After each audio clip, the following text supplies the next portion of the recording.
Vamos atualizar, então, a situação do Irã, né? O Irã lançou 2 rodadas de ataque ao território israelense hoje, como revide aos ataques realizados por Israel na noite da última quinta-feira. O líder iraniano, Ayatollah Ali Khamenei, garantiu que a ofensiva foi apenas o começo e disse que, com os bombardeios, o premier de Israel, Benjamin Netanyahu, deu início a uma guerra. Confira.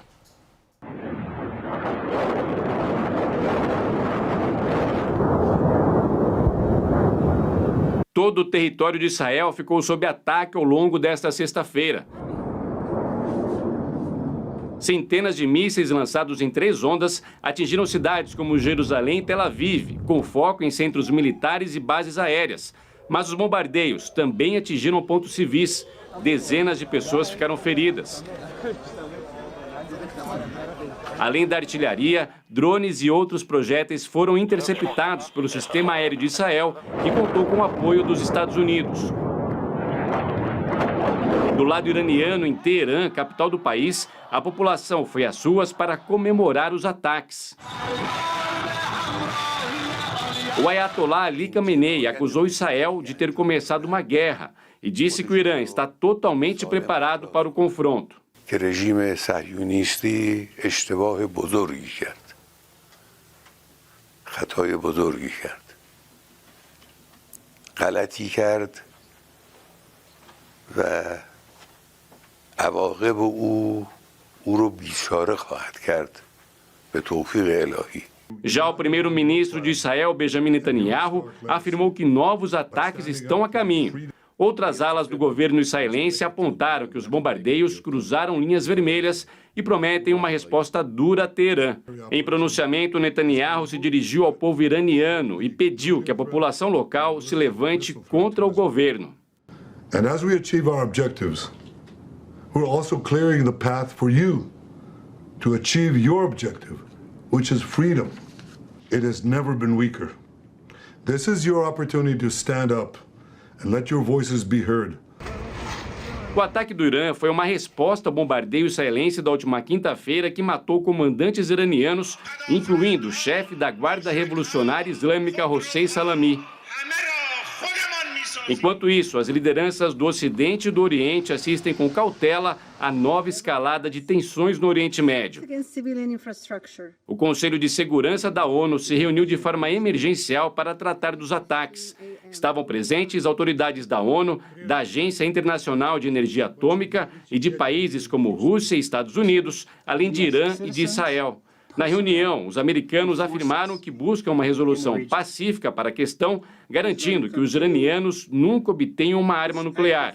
O enviado do Irã à ONU, por outro lado, acusou os americanos de fornecer inteligência e apoio político aos ataques israelenses. Do lado europeu, o presidente da França, Emmanuel Macron, e os primeiros ministros do Reino Unido e da Alemanha se reuniram e pediram uma redução nas tensões no Oriente Médio. Depois da ligação, Macron culpou unicamente o Irã por desestabilizar a região. Nous ne pouvons pas vivre dans un monde où l'Iran posséderait la bombe atomique, car c'est une menace existentielle et une menace pour notre sécurité à tous.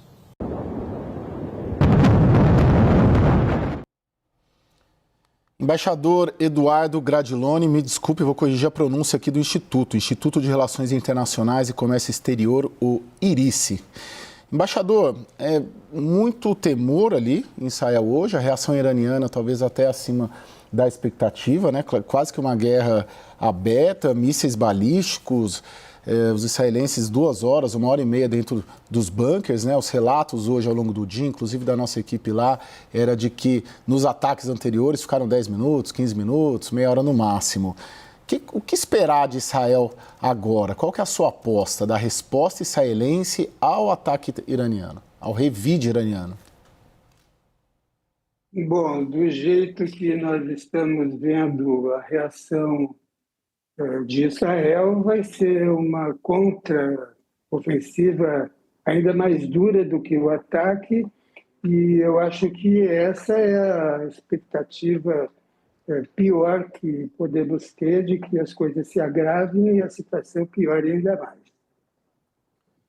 Coronel Paulo Filho, o Irã deve avançar muito, comparando com Israel. Claro que a capacidade balística é menor, mas até onde o Irã vai com esse revide?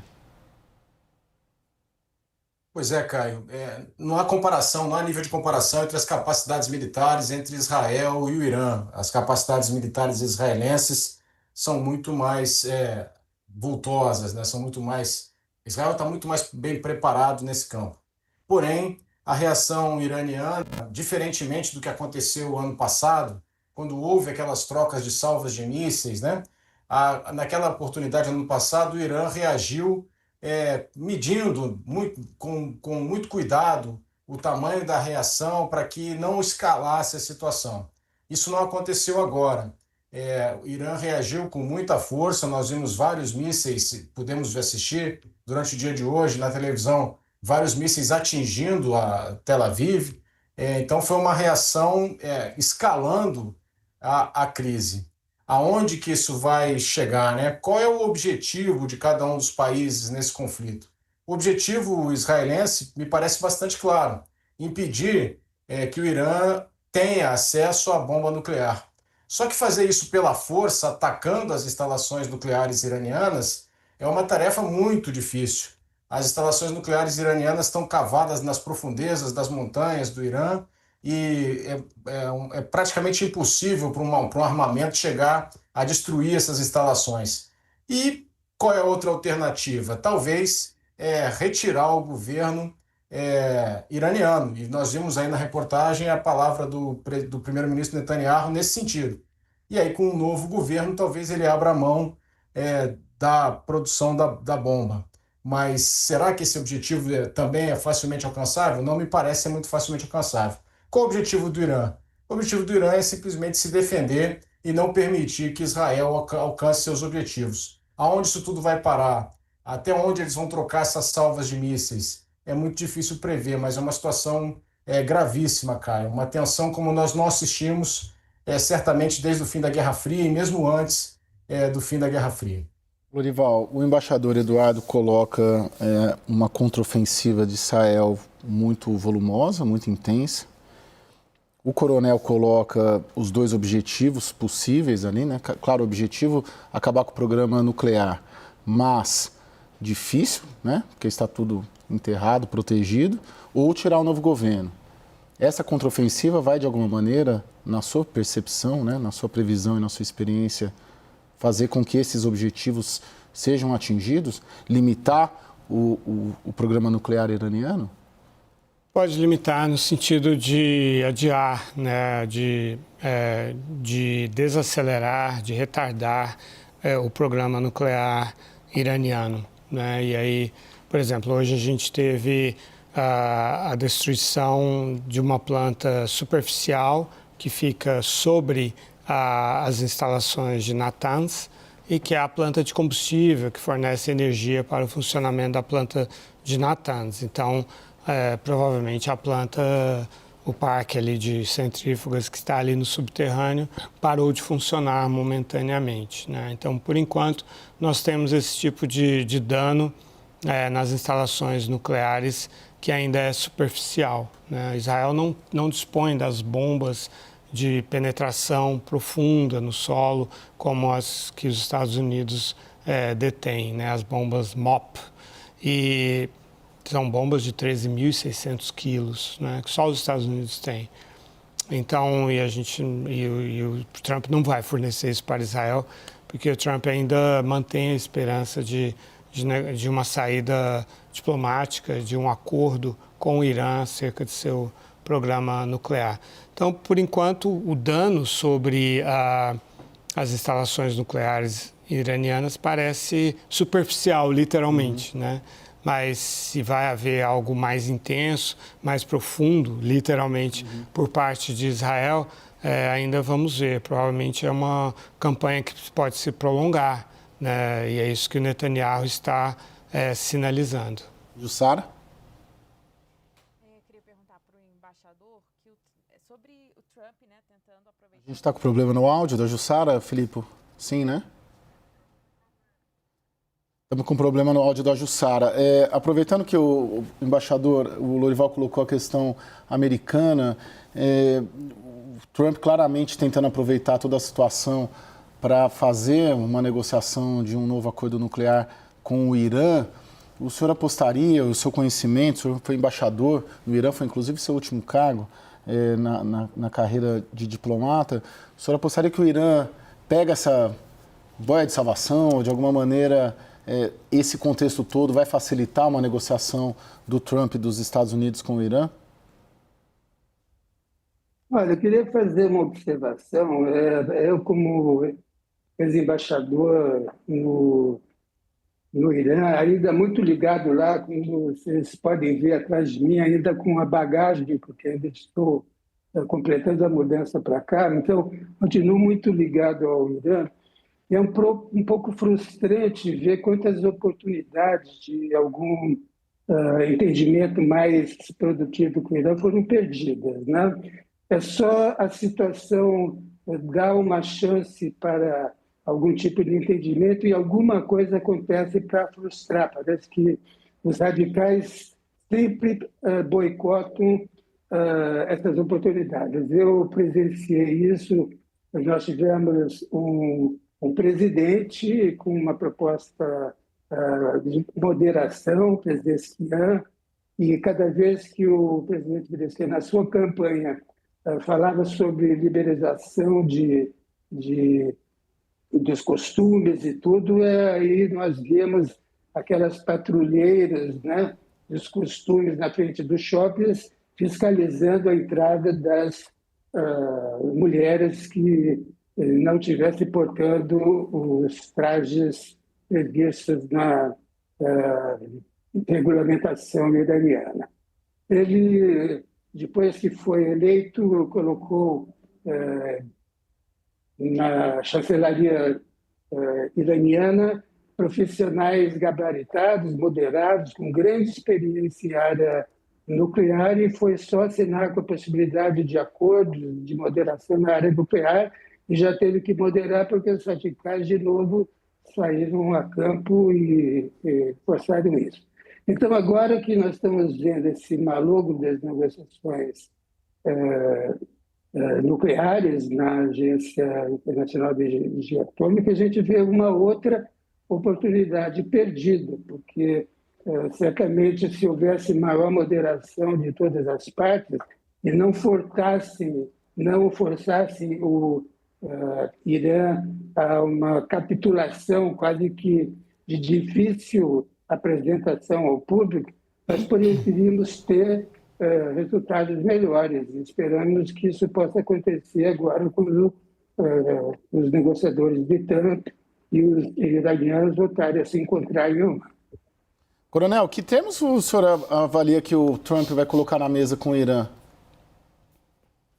O presidente Trump tem dito, né, repetidas vezes, que ele não admite um Irã nuclear, né? Que ele não admite em nenhuma hipótese que o programa nuclear iraniano continue. Eles acenaram com uma alternativa que seria fornecer via terceiros, né, outros países fornecerem o urânio enriquecido no nível de pureza baixo, né, que é apropriado ao uso pacífico em hospitais e outros usos de energia.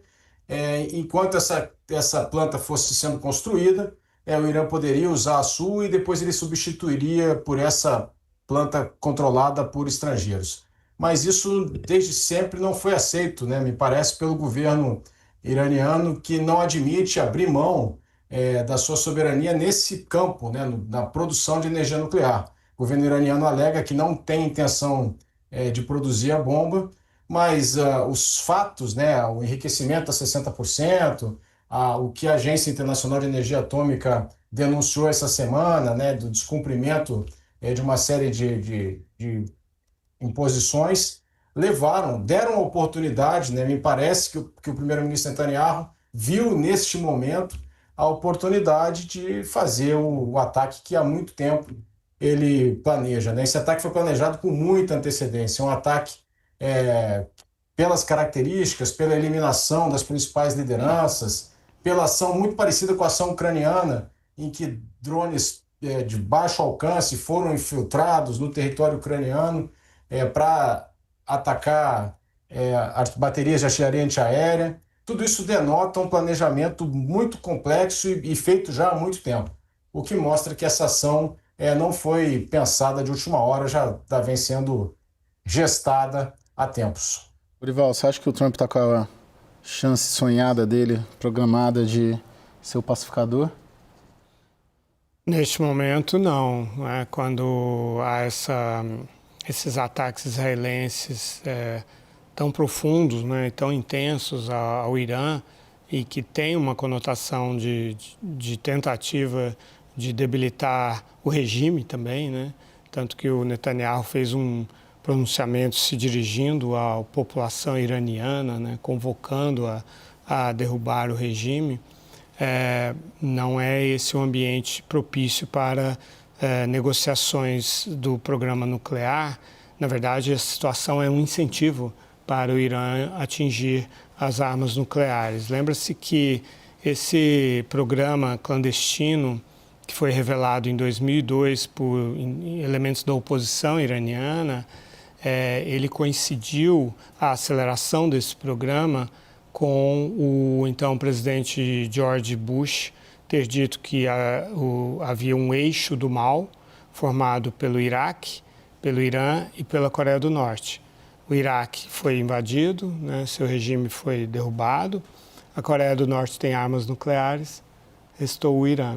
Então, esses sinais e esses ataques israelenses agora são um incentivo para as correntes mais conservadoras, ultranacionalistas, mais radicais do Irã, uma prova, né, de que realmente o Irã precisa, é uma questão existencial para o Irã. E como o embaixador dizia, foram perdidas chances importantes, porque quando o Barack Obama firmou em 2013, entrou em vigor em 1º de janeiro de 2015, o primeiro acordo nuclear, ele introduziu as inspeções mais intrusivas da história da Agência Internacional de Energia Atômica.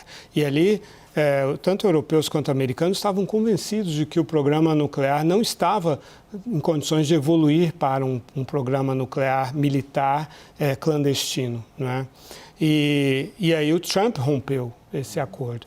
Agora, naturalmente, o Trump não precisa mais do eleitorado evangélico que ele quis agradar naquele momento. Ele disputava a reeleição e os evangélicos estão alinhados com Israel.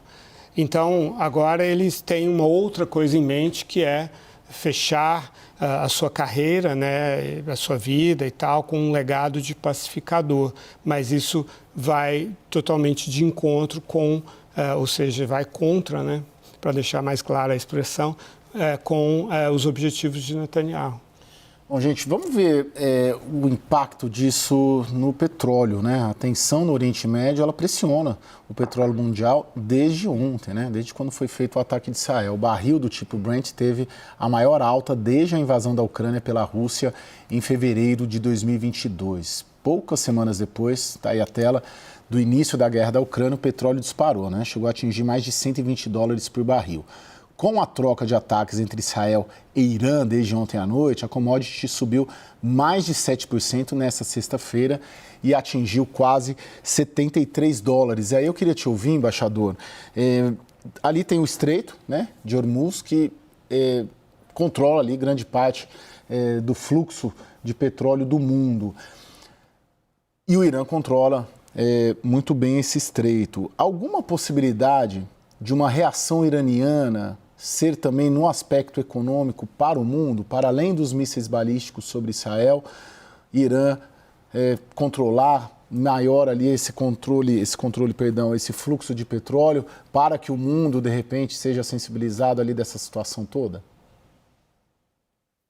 Olha, eu acho que isso acarretaria muitos problemas também para aliados e para o próprio Irã.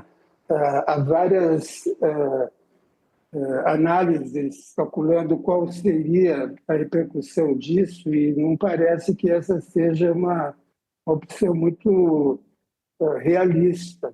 E talvez outras opções, e até voltando um pouco ao que o Lorival Santana falou sobre as chances de Trump, tem um artigo hoje muito interessante na revista Foreign Affairs do Kenneth Pollack, que talvez, se o Irã for muito pressionado nas negociações e não consiga se chegar a nenhum acordo, pode ser que a opção do Irã, em vez de bloquear Hormuz ou fazer alguma outra coisa nesse sentido, iria cair fora simplesmente de qualquer negociação de acordo nuclear, cair fora do